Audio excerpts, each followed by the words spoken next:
Son médicos de camuflado, no de bata blanca, con casco y botas de combate que tuvieron que hacer cosas para las que no se entrena un médico, como dormir con un fusil debajo de la almohada. Así inicia el libro de la doctora Fernanda Hernández, Los médicos de la guerra, una obra que recopila la historia de 15 profesionales de la salud que a pesar del caos y el sufrimiento se mantuvieron firmes en su vocación de servir. Saludcast, el podcast del talento humano en salud. Bienvenidos a Saludcast, el podcast del talento humano en salud. En el espacio de hoy contamos con la presencia de una de las invitadas más especiales que hemos tenido en este programa, la doctora Fernanda Hernández. La doctora Fernanda es médica de la Universidad Militar Nueva Granada y es la actual editora y presentadora de la sección de salud de Noticias Caracol. Doctora Fernanda, muchas gracias por aceptar la invitación y bienvenida. Cecilia, gracias a ti, gracias a todos los que hacen parte de la sociedad, los que se conectan con este podcast. Para mí es un honor y un privilegio estar aquí para venir a conversar. Muchas gracias, doctora. Pues hoy estaremos hablando de su libro Los médicos de la guerra. En esta publicación usted, doctora, nos describe, nos cuenta los relatos de esos médicos que han sido testigos del dolor, la resistencia, pero también de la esperanza. Cuéntenos qué la motivó a escribir este libro y sobre todo cómo llegó a la conclusión de que las historias de estos médicos merecían ser contadas. Bueno, Cecilia, esta es una historia que empieza desde pregrado, desde que estábamos en la facultad, y pues a mí me tocó una época en la que vivimos el conflicto de la llegada del helicóptero ahí al helipuerto del hospital, que llegaba con heridos masivos, mutilados, y siempre me causó una tremenda admiración todos estos profesores, verlos reaccionar. Además, créeme que a uno lo marca porque uno está acostumbrado a ver el médico de bata blanca, pero uno los veía siempre además con uniforme, y todo eso, no creas, eso deja una huella, pero verlos reaccionar con tanta pericia, con tanta destreza, con tanta decisión, siempre me causó mucha admiración. Desde que estábamos muy chiquitos e íbamos por todos los pasillos del hospital militar. Digamos que primero fueron mis profesores, pero después se convirtieron en mis compañeros. Entonces, yo no me escalafoné, algunos sí se escalafonaron, y yo seguí escuchando sus historias, ya después de haberme ido de la facultad. Entonces, siempre me llamó la atención que lo que ellos contaban como algo cotidiano, para mí era extraordinario y siempre era impresionante. Siempre cuento que yo hablaba por teléfono con uno de ellos que estuvo un tiempo en Saravena, Arauca, y me decía: no, esta mañana nos hostigaron con cilindros bomba, como si fuera lo más normal del mundo, pero para mí eso no era normal. Entonces, digamos que siempre quedaron esas historias ahí, hasta que un día, y lo tengo grabado puntual, eso fue en el año 2018, a mitad de año, con un anestesiólogo militar, nos sentamos a almorzar y él me contó una historia que me pareció tremenda, y yo creo que ya toda esta trayectoria mía en medios de comunicación me llevó a decir: ya no te puedes quedar con esta historia para ti. El país tiene que conocer estas historias, además porque siento que a lo largo de este conflicto armado tan largo nos hemos quedado como en las mismas historias, ¿no? Obviamente víctimas, obviamente victimarios, pero debemos ampliar la mirada porque alrededor hay una cantidad de personas que están haciendo un trabajo bellísimo como estos médicos, y a través de ellos no son solamente, o sea, son 15 apenas, y yo lo digo en la presentación del libro, porque es que además son miles, hombres y mujeres, militares, civiles, voluntarios de organizaciones que están haciendo esa labor por proteger la vida y por proteger la salud. Entonces, sentí que ya no podía quedarme con esas historias, es como una sensación de obligación, de responsabilidad, de tengo que contarlo, el país tiene que saberlo, además porque yo sentía que teníamos una deuda de gratitud con ellos, porque cuando uno lee sus historias y uno dice, ¿cuántos estarían dispuestos a hacer lo mismo, a sacrificar su vida, a sacrificar su familia, por aportar un granito de arena para construir un mejor país? Es verdad, doctora, y digamos que nosotros tenemos el conocimiento de primera mano de lo que fueron nuestros compañeros ahí en el hospital militar. El conflicto en nuestro país ha sido un fenómeno devastador. Llevamos en conflicto muchísimos años y eso ha hecho que en ciertos territorios el ejercicio de la medicina sea un acto de resistencia. ¿Cómo describiría, doctora Fernanda, usted el papel de estos médicos que trabajan en estos territorios de conflicto y cómo la guerra transforma la práctica de la medicina? Bueno, es una práctica totalmente diferente, primero por las condiciones de conflicto, por los recursos, realmente los recursos son escasos, además porque como ustedes pueden ver en algunas de estas historias, estos médicos no atienden solamente a los militares, a los soldados, ellos estaban ahí para el que lo necesitara, es decir, atendían población civil, atendían incluso, yo siempre lo digo entre comillas, guerrilleros enemigos, porque un médico no tiene enemigos, ¿cierto? Un médico al que está combatiendo y al que está enfrentando es a la enfermedad, es a la muerte. Y una de las historias también de un anestesiólogo tiene que ver precisamente con la atención a un guerrillero. Entonces yo diría que esto es casi que un doble apostolado, porque se hace de todo. Es decir, cuando tú no tienes los recursos suficientes y tú eres la única opción, tú ves cómo tienes que enfrentarte a procedimientos que probablemente solamente viste en los libros o solamente aprendiste en el aula, pero ya a la hora de la práctica, cuando estás en un consultorio o estás en un hospital en una práctica usual, digamos que tú lo remites o tienes el chance de discutirlo, aquí no, aquí es contra el tiempo, aquí es con estos recursos escasos, entonces de verdad que es una labor admirable y que yo creo que ha sido poco reconocida. Así es, muchos médicos ejercen aún poniendo en riesgo su propia vida y ejercen en unas circunstancias muy adversas. ¿Hay alguna historia, doctora, en particular que le haya impactado de manera especial y que nos quisiera compartir? Mira, yo les cuento siempre que las historias, las 15 que encuentran ahí en el libro, fueron escogidas como por las personas más cercanas, los fui contactando, tenga esta idea, y con mucha generosidad ellos accedieron a decirme sí y abrir esas puerticas. Yo digo que todos tenemos como unos cajoncitos allá guardados que no abrimos para todo el mundo y que a veces le ponemos como chapa o llave y no los volvemos a abrir, y ellos desempolvaron esos recuerdos de una manera de verdad que yo se las agradeceré infinitamente, porque uno no habla de esos recuerdos tan dolorosos con todos, y incluso me sorprendió que algunos ni siquiera los habían compartido con sus familias, con sus hijos que están en crecimiento. Entonces fue como una suerte, porque yo no les voy a decir que es que hice una búsqueda exhaustiva de 50 y seleccioné las 15 mejores, no. Realmente fueron estas personas cercanas, unos me fueron también llevando a otros, porque yo les preguntaba, ¿quién crees que es imprescindible en este libro? Yo quería también tener historias de mujeres, porque los médicos militares también tienen rostro de mujer, tienen rostro de ternura, tienen rostro de sonrisa, tienen rostro de fragilidad. Entonces, digamos que me fueron llevando, y tuve la suerte de que cada uno me dio una mirada distinta de lo que es ejercer medicina en el conflicto. Entonces tenemos la historia de alguien que extrae una bomba que estaba activada y que había quedado incrustada en el rostro de un paciente. Tenemos, por ejemplo, un médico que llega a brindar ayuda en el desastre del terremoto de Haití, por ejemplo, porque no es solamente la guerra, también están para atender en grandes desastres. Entonces me dieron diferentes visiones, y es muy difícil decirte que hay una que me conmueva más que la otra, porque todos tienen una visión muy diferente, pero sí te voy a confesar algo. Hay una que siempre me hace llorar, y es precisamente la de la atención al guerrillero, la del doctor Henry de la Barrera, anestesiólogo. Pero todas, es decir, todas te dan una mirada totalmente diferente de lo que tienen que hacer estos médicos. Es decir, cómo es que uno no estudia medicina para asumir roles de cambiar tu identidad, cambiar tu aspecto físico, para jugar un rol en una operación militar como la Operación Jaque, por ejemplo. Y este médico cuenta cómo él tiene que asumir un rol, cambiar su teléfono, cambiar su nombre, cómo se baja, cómo se encuentra con los secuestrados, cómo se encuentra con los guerrilleros. Es decir, eso se requiere, yo digo que ellos son de una estirpe especial. Totalmente. Sí.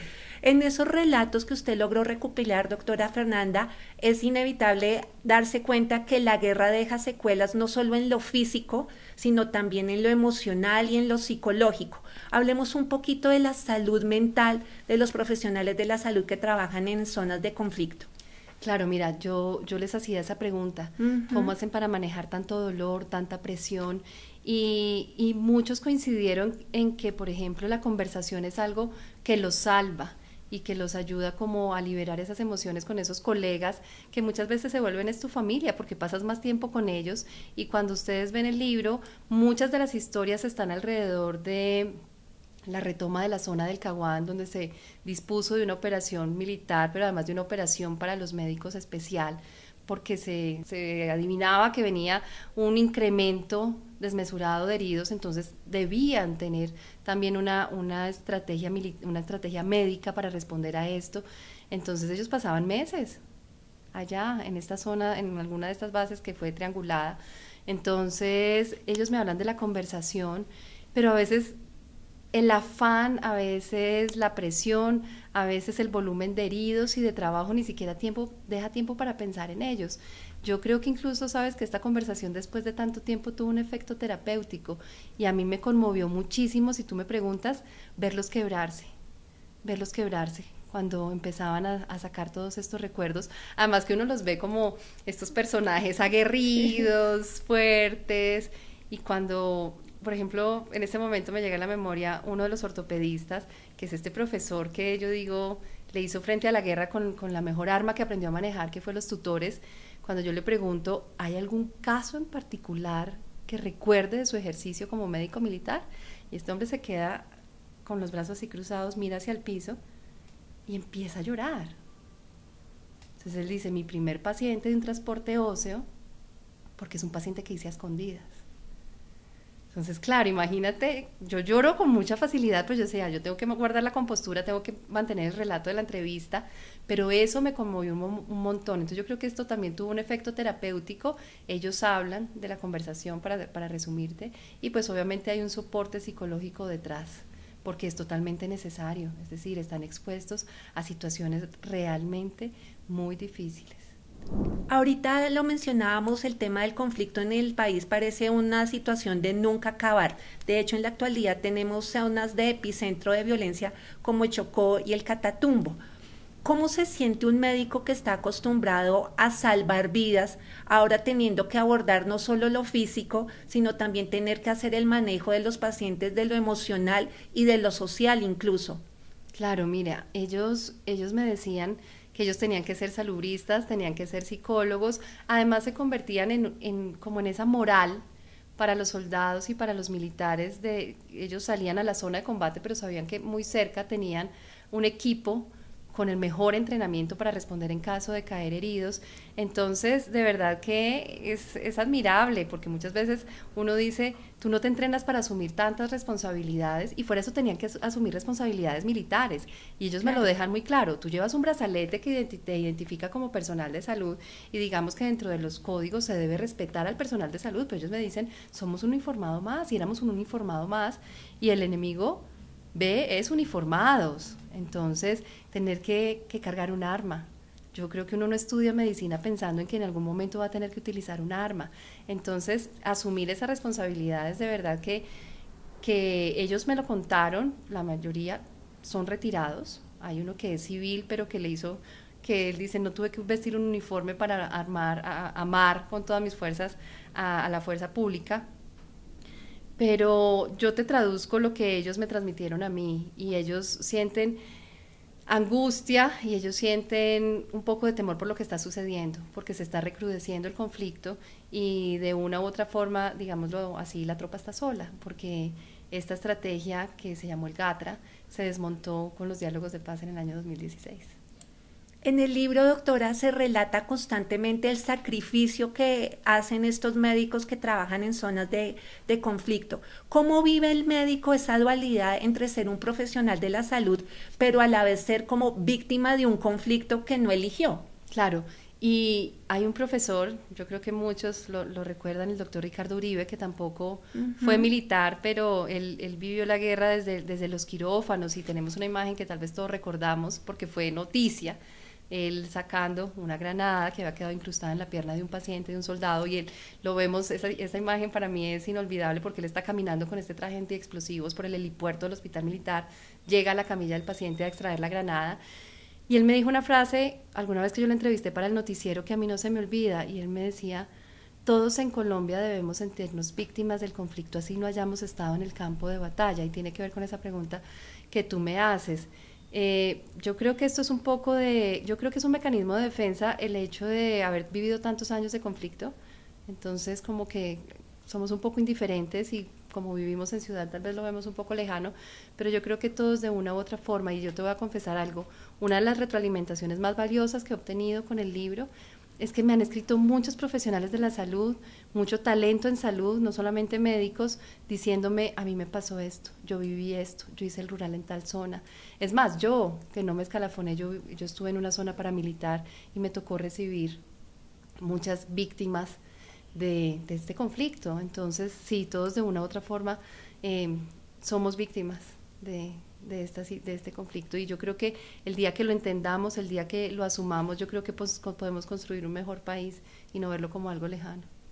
Ahorita lo mencionaba, doctora, las condiciones tan precarias en las que estos médicos ejercen su labor. Entonces, son médicos que ponen en riesgo su vida, son médicos que tienen que hacer una función en todas las características y trabajan en condiciones muy precarias. ¿Qué cree usted, doctora, que es lo que motiva a un médico a seguir ejerciendo en ese tipo de circunstancias?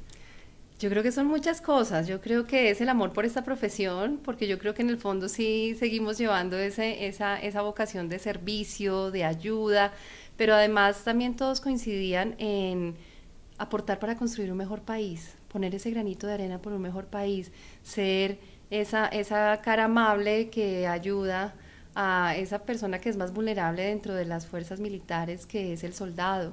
Ellos decían, éramos todo para los soldados, los escuchábamos, éramos lo que te decía ahora, éramos el psicólogo, éramos el salubrista, éramos a veces como si fuéramos los papás de ellos, además porque son personas muy jóvenes los que van a la guerra.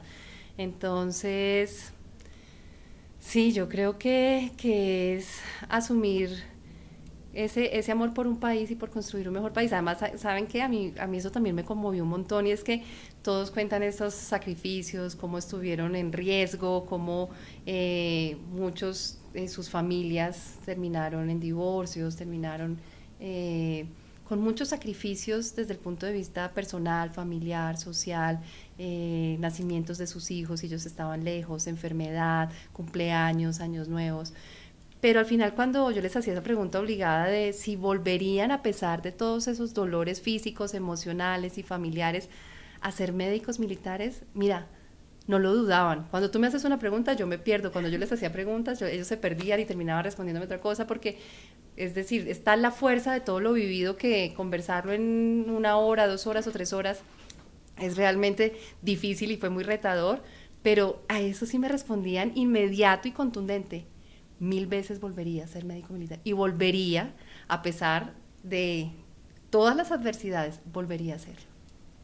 Qué bonito, doctora. En esas conversaciones que usted sostuvo, doctora, ¿cuál es la conclusión, o más que la conclusión, cuál es la perspectiva de usted en este momento como médica, como colombiana? ¿Cómo ve el futuro del ejercicio de la medicina en zonas de conflicto en nuestro país? Bueno, yo creo que es difícil, digamos que esto es una casta de médicos. Ustedes se van a dar cuenta que estos son relatos que no son recientes, ¿cierto? Tal vez lo más reciente tiene que ver con la Operación Jaque, tiene que ver con algunos que se retiraron hace relativamente poco, pero por ejemplo desde el punto de vista de médicos que quisieran escalafonarse, ha disminuido muchísimo. Incluso yo hablaba con el director del hospital militar y me decía, es muy difícil, es muy doloroso porque no tenemos esa vocación, tampoco tenemos los incentivos suficientes, y ya no creo que todas las generaciones estén dispuestas y tengan toda esa capacidad, no sé si es la palabra adecuada, de sacrificio, ¿no? De decir, es que me voy a ir dejando a mi familia a asumir un riesgo tan alto. Entonces, yo creo que estamos viviendo un momento de cambio. Yo quisiera que no fueran necesarios más médicos militares, yo quisiera que esto se quedara en unos relatos del pasado, en unas historias que quedan ahí en ese libro, y que ojalá recopiláramos mucho más de esa memoria, porque yo creo que cuando yo empecé a hacer búsquedas hay muy poquito documentado, y también esto fue un poco como de poner ese granito de arena para que nos motivemos a recuperar esa memoria, que no necesitemos más, que nadie más tenga que ir a vivir esto, que quede solamente en el pasado, y que espero que de verdad no lo necesitemos, pero pues la realidad nos está diciendo otra cosa. Ya nos estamos acercando al final de esta conversación, doctora. Puede ser, hablo mucho. Y digamos que lo que hemos puesto aquí sobre la mesa es los relatos de esos héroes anónimos que han puesto su granito de arena para un mejor país. ¿Qué queda de esta conversación? ¿Qué le gustaría?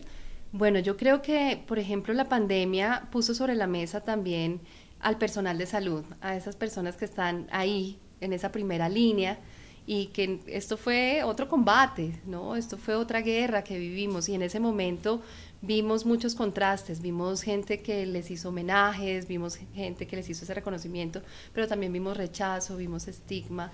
Entonces yo creo que es importante que dejemos de romantizar a estos héroes y que de verdad pensemos en condiciones dignas de trabajo. Por ejemplo, en ese momento durante la pandemia se levantó el pico y placa. Yo creo que eso nunca debió suspenderse, eso debería seguir, porque vuelvo y juega. Yo digo, ¿cuántas personas están dispuestas a realizar este tipo de trabajo? Yo le decía a uno de estos médicos al que extrajo la granada, le decía, ¿usted se da cuenta que usted puso en riesgo su vida? Y él me decía, Fernanda, ponemos en riesgo la vida todos los días. Cuando uno entra a un quirófano y está operando un paciente, por ejemplo, con una infección, estamos poniendo en riesgo la vida. Entonces, realmente, esto es un ejercicio que es diferente. Entonces, yo creo que mi llamado es primero a rendirles este homenaje, a de verdad, lo que yo digo es que esto es una apuesta por salvarlos del olvido, y creo que para eso sirve escribir, para eso sirve la literatura, para eso sirven los libros, pero yo creo que debemos dejar de romantizar y debemos dejar de llamarlos héroes, y de verdad, como sociedad, reconocer unas condiciones diferentes para todo este personal, médicos, enfermeras, voluntarios, como les decía ahora, que hacen un enorme sacrificio, de verdad, con unas condiciones que muchas veces no son las adecuadas ni dignas. Es cierto, doctora, y ya para finalizar con esta conversación y muy en línea con lo que acaba de mencionar, ¿cuál mensaje le gustaría dejarle a esos médicos y en general a los profesionales de la salud que hoy día siguen trabajando en zonas de conflicto? Es un mensaje de admiración y es un mensaje de gratitud infinita por lo que hacen, porque de verdad que ustedes están cambiando la historia, y porque no solamente están impactando en una vida, sino que están impactando en una sociedad. A veces no lo vemos, a veces volvemos cotidiano lo maravilloso, porque no reconocemos la grandeza de esas acciones, y solamente puedo decirles gracias, gracias, gracias. Y este libro, a través de 15 personajes, realmente lo que quiere destacar es esa capacidad de sacrificio, ese amor infinito por una profesión, por la humanidad, por la gente al final. Entonces, simplemente gracias, y esto es un homenaje que hace Fernanda Hernández. Yo les decía, esto no es un homenaje ni de la Sociedad de Cirugía, ni de la Academia de Medicina, ni de Random House, ni de Caracol Televisión. Esto es Fernanda Hernández diciéndoles gracias. Doctora, las gracias también son para usted, por haberse animado a poner de presente esas historias de esos héroes anónimos. Escucharla ha sido súper grato, ver su punto de vista y sus reflexiones y la experiencia que le dejó el escribir este libro. Su libro es inspiración para todos, porque pone de presente cómo la resiliencia y la humanidad sobreviven o persisten a pesar de circunstancias tan adversas como la que ejercen los médicos y los profesionales de la salud que trabajan en zonas de conflicto. A ustedes muchas gracias por escucharnos. Hoy estuvimos reflexionando sobre temas como la empatía, la resiliencia y la humanidad, y cómo el ejercicio de algunos médicos en zonas de conflicto se constituye en la esperanza de unas comunidades particulares. Recuerden compartir este episodio con familiares, amigos y colegas utilizando el hashtag YoEscuchoSaludCast. Un abrazo y hasta una próxima oportunidad. SaludCast, el podcast del talento humano en salud.